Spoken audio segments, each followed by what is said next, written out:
people got mad when J.J. Abrams announced that in 2009 the reboot of Star Trek wasn't going to be your grandfather's Star Trek. They saw it as a slight to the franchise they had spent the last 50 years watching and questioned his reasoning behind it. Now I'm going to admit something. I was never a huge Star Trek fan. I was always more of a Star Wars man. So when I saw the movie, I actually really liked it, even if it was a Star Wars clone with Star Trek characters.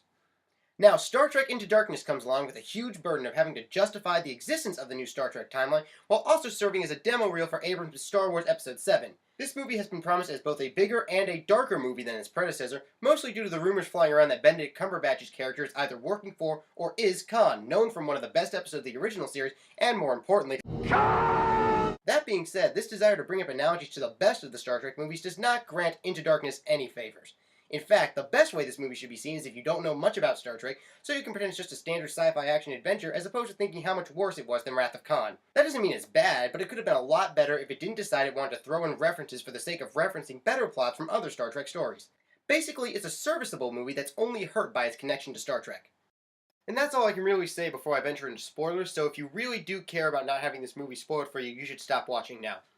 Alright, now for the rest of the stuff. Benedict Cumberbatch is Khan, and he's nowhere near as good as Ricardo Montalban. In this movie, Khan was found by a corrupt admiral and unfrozen so that he could build weapons for the inevitable war with the Klingons using the rest of the crew of the Botany Bay as bargaining chips, until Khan goes all terrorist and tries to bait the admiral into sending out a ship with torpedoes that actually have his crew inside in cryosleep so he can conquer Earth, or something. I really don't know, or care to remember. Look, honestly, I stopped caring after Khan let himself be taken prisoner, like every single movie villain is supposed to do nowadays. Anyway, you can tell this plot is getting a lot more complex than it needs to be, purely because each new point is made so another reference can be mentioned. It also manages to undercut several big moments by trying to restore things to the status quo as soon as possible. Uhura makes a comment at one point that her and Spock are having some minor problems, only for the very next scene to solve that problem. You know, if I wasn't invested in the relationship between Uhura and Spock, I would think that would be pointless. But the biggest flaw is the ending. Now, I know earlier I said we were in the spoilers section, however, this spoiler actually deserves its own spoiler section, so it's spoiler inside spoiler. Spoilerception. At the end of the movie, Kirk dies.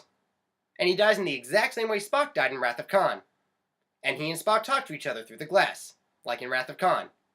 But instead of Kirk, Spock screams Khan. This scene almost worked.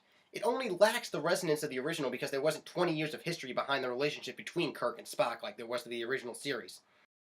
And then they absolutely ruin it 3 minutes later. What irritates me most is that if this wasn't a Star Trek movie and Abrams didn't feel like he needed to mirror Wrath of Khan so precisely, I might have forgiven it. But no, because it's Star Trek, we have to compare it to the rest of Star Trek.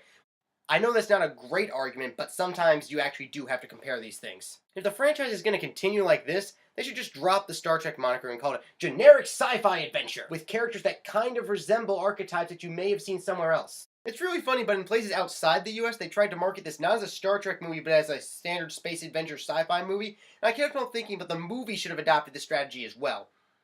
Well, now that this is over, I'm going to go watch the Office finale again.